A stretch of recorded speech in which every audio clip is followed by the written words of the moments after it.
Welcome, traveler. My name is Declan and I'm pleased to offer you the third part of WoW Player's Diary.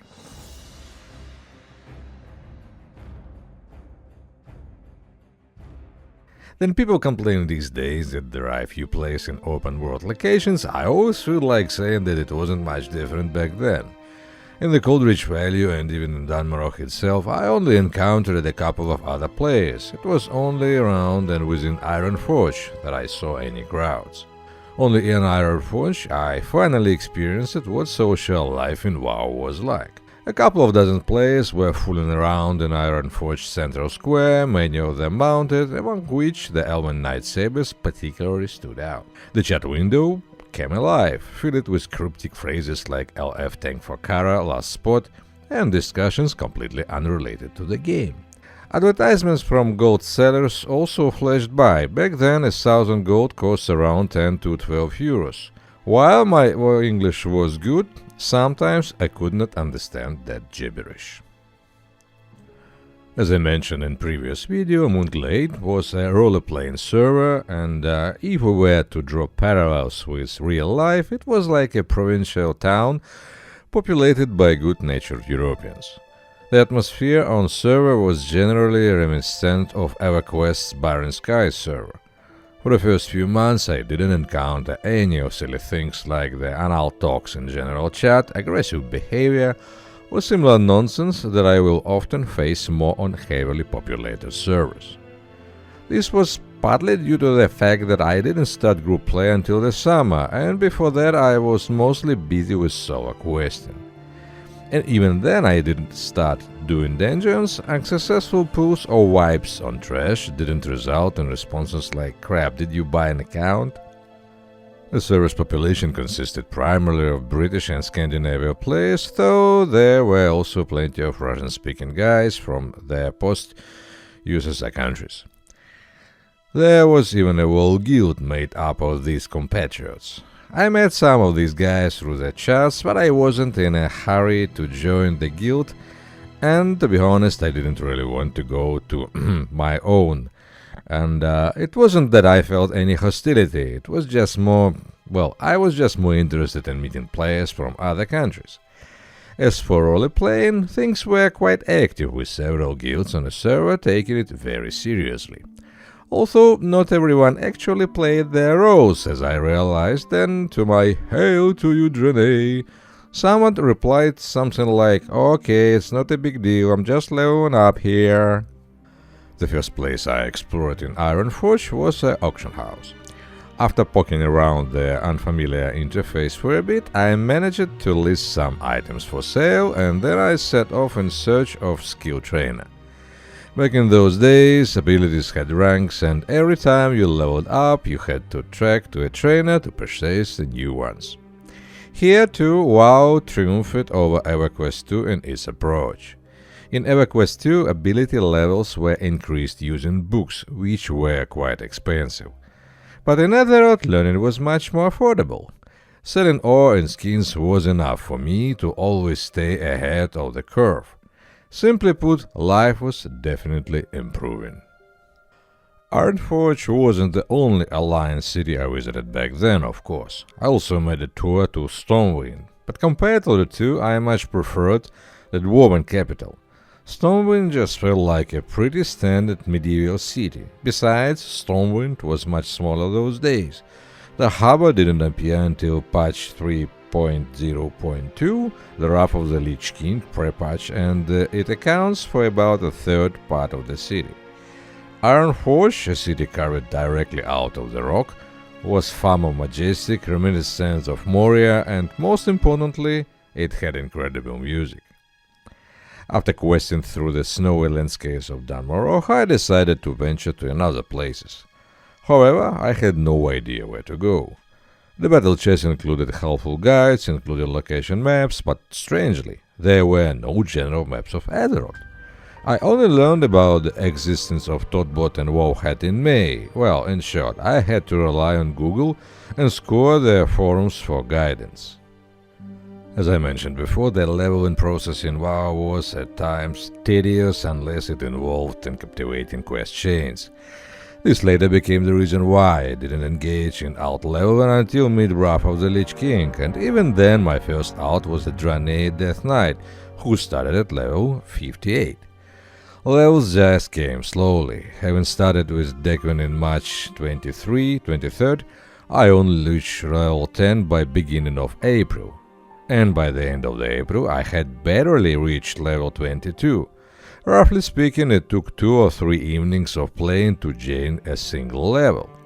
What truly pleased me, however, were the new locations and the process of gearing up my character. Again, keep in mind, that was during the time when there were no heirloom items. Quest rewards felt valuable and trips to the auction house weren't just for selling goods, but also to seek out new treasures.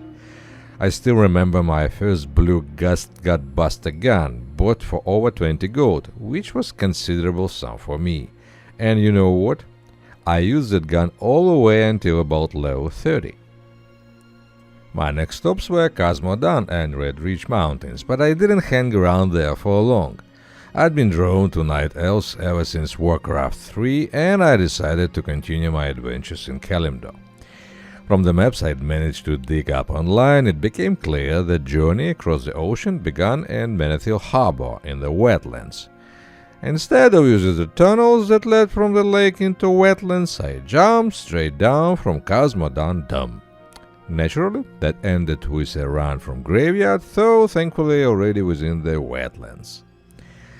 The adventures didn't end there, though. The wetlands were designed for characters around level 19-22, and at that point I had barely scraped my way up to level 15. On the way, I ran into several packs of crocodiles and died another 3 times. But my determination was firm, and I eventually made it to the port.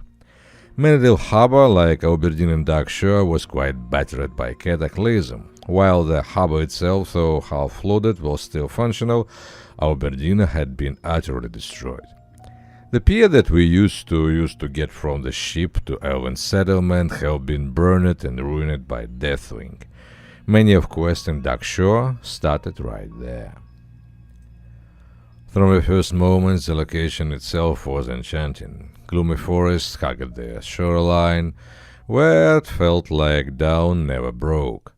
Ruins of ancient elven settlements were scattered about, along with the skull of the ancient monster defeated long ago by guardians. It felt like a place where shadows of bygone times still lingered and would never fully pass. Well, I immediately fell in love with Darkshore as well as Kalimdor in general, which I enjoyed far more than Eastern Kingdoms. I spent most of my time here before reaching the first level cap. For a while, my hearthstone was even set in Darnassus, where I frequently went to the auction house. But that didn't last long, as Ironforge, carved out of stone, was just much more appealing than the elven capital nestled in the crown of the tree growing at the edge of the world. However, I didn't completely abandon the Eastern Kingdoms either, and spent many days in South Shore, Arati and Eltarak, digging for Mithril. Looking for a guild. After exploring Darkshore, I found myself in Ashenvale. It was April, and 2 things became crystal clear for me. First, I wasn't going back to EverQuest 2. WoW had surpassed its competitor in every way: more intuitive game mechanics, less demanding system requirements, and a world I was already familiar with from 3 games and 2 expansions. Second, and stemming from the first point, playing MMO solo was just boring and tough. After all, having company is always useful in new game in any sense. Browsing websites for answers when you need help right then and now, that wasn't ideal. Learning from my experience with my last MMO, I headed to Battle.net forums and posted an ad that a hunter was looking for a guild. Several players responded, including a group from the heavy role-playing guild, Vindication. Ultimately, I chose to join them, but before I delve into my character story. For those who are unfamiliar with role-playing, a quent is essentially a biography, a detailed story about the character you are playing. It covers their birth, upbringing, education, departure from home, past troubles, and so on. Your in-game actions during roleplay are guided by this backstory. So, the story of my main Declan was conceived long before I created him in the World of Warcraft. According to the legend, Declan belonged to the squad of craftsmen from the Dark Iron clan. These were the clan's most skilled artisans involved in resource exploration, treasure hunting, and, of course, serving as something akin the allied unit entrusted with operations even in enemy territories. After the Dark Iron clan was defeated in the War of Three Hammers, the squad attempted to travel to the past and dissuade Thane Taurisan from starting the war.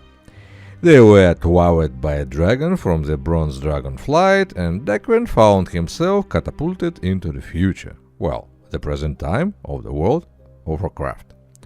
Later, I even wrote a short story, Halls of Ulduar, where a dwarf was called Daganadin, the Gatekeeper. This was a story I shared with 3 officers from Vindication one pleasant May evening in the park on the Stormwind. We sat on the pavement for almost an hour, speaking entirely in character, I see. That interview was probably the most engaging guild application process I've experienced in my gaming career. After it was all over, Leandra, the officer who replied to my forum post, sent me a private message confirming that I had been accepted. As I already mentioned, Vindication was a heavy role-playing guild. The hardcore aspect was that roles were played not just during events. The guild had 2 chat channels, one for in-character conversation and one for out-of-character chat. It was unusual, amusing, and immersive, at least for the first months.